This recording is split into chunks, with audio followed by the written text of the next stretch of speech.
Hello mga kabetong! So for today's vlog, aakyat po kami ngayon ng Mount Tapias dito sa Coron. At dahil nagtulog pa si Buddy, gigisingin po natin siya.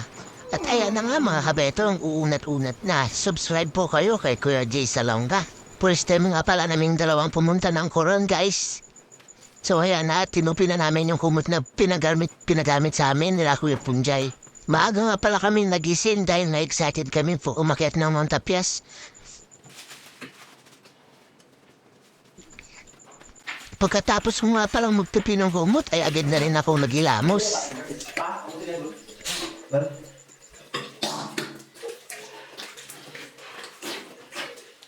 After ko nga maghilamos ay nagsuot na agad kami ng aming mga sapatos, mga kabetong.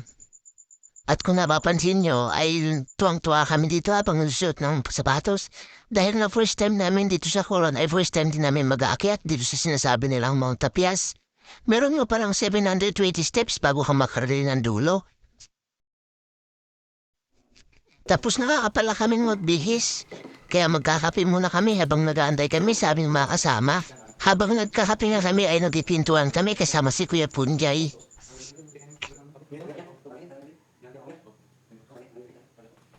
Pagtapos namin magkape ay agad na kaming umalis.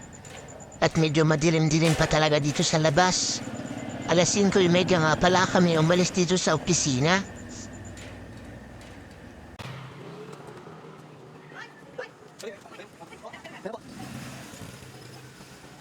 Ano po? Bibili nga muna kami ng tubig dahil sabi nila kailangan kapag umakyat ka daw doon sa Mount Tapias, kailangan may baon kang tubig dahil kung wala kang dalang tubig, sigurado hihingalin ta paakyat. At nga, nakimarites pa dyan si kasamang Jay kasi nga po magaganda yung nagbabantay kapag ganitong oras. Andito na nga po pala tayo sa Tapias Road mga kabetong. Ito nga pala ang unang hagdan na dadaanan natin paakyat. So ayan, may kasama tayo yung Dugi. Hindi ko kilala kung sinong Dugi yan. Shoutout sa'yo, Dugi.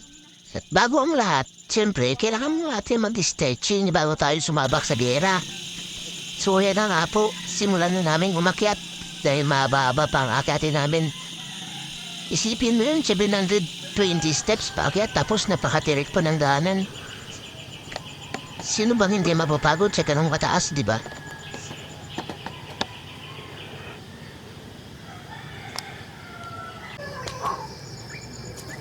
At iyon mga kabetong, nasa 200 steps na nga pala tayo. At syempre, dahil pagod tayo, magpahinga-hinga muna tayo sandali. Ayan nga po pala, may kasabay din pala kaming umakyat dito. Syempre, stretching muna tayo mga kabetong bago tayo dumiretso, no?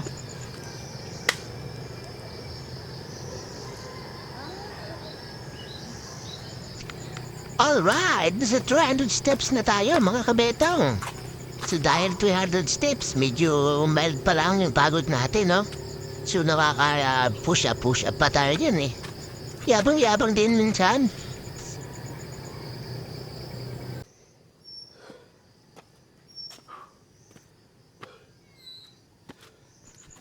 lang. So ayun, nasa 400 na tayo, nangangalati na pala tayo, no? So hindi natin naman malaya na malapit na pala tayo sa taas. So, bago tayo magpatuloy, push up din. So, si Kuya Jo nga pala, yun na una na sa taas kasi nga, iniwan niya ako, ganyan naman yan si Kuya J, lagi nang iiwan. Lagi kasi may nahabol, hindi ko alam kung babae ba yung nahabol niya sa taas o alam na.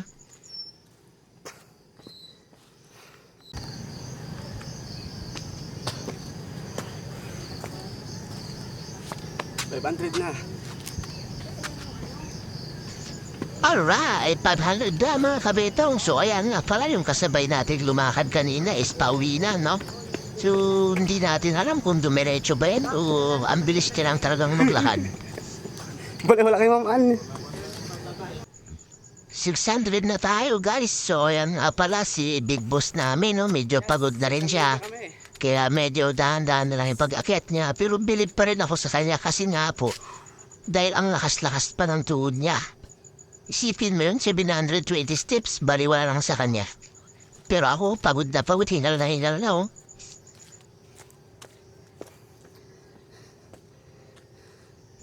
And sa totoo lang guys, no, hindi ako pagod dahil sa pag-akyat.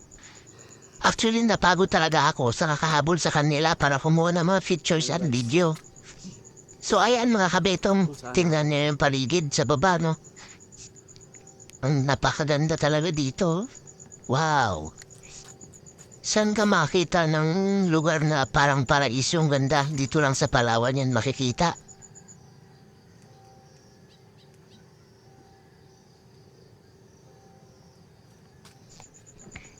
At ayun nga guys, at pagod na kami so nagpahinga muna kami saglit dito at mukhang kailangan na namin ng tubig.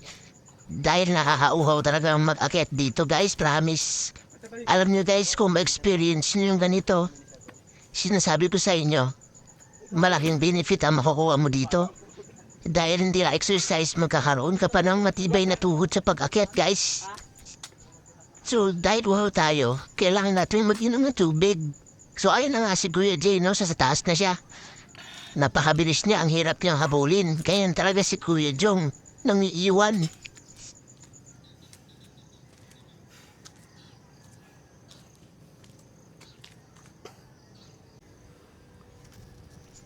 At sa mga oras na ito pala, hindi ko na malayan na si 700 steps na pala kami. So bali 20 steps na lang at mararating na namin yung tuk-tuk na Mount Tapias.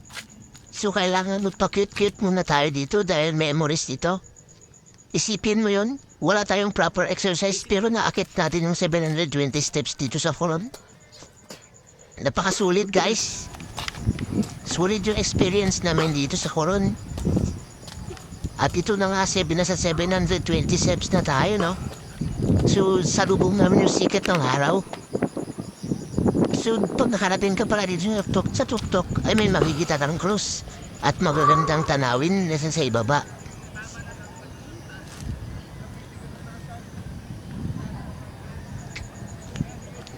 At ayun nga, sa sobrang pagod, ay nabubulol-bulol na tayo mga kabetong. So hanggang dito na lang yung ating vlog mga kabetong. Paalam!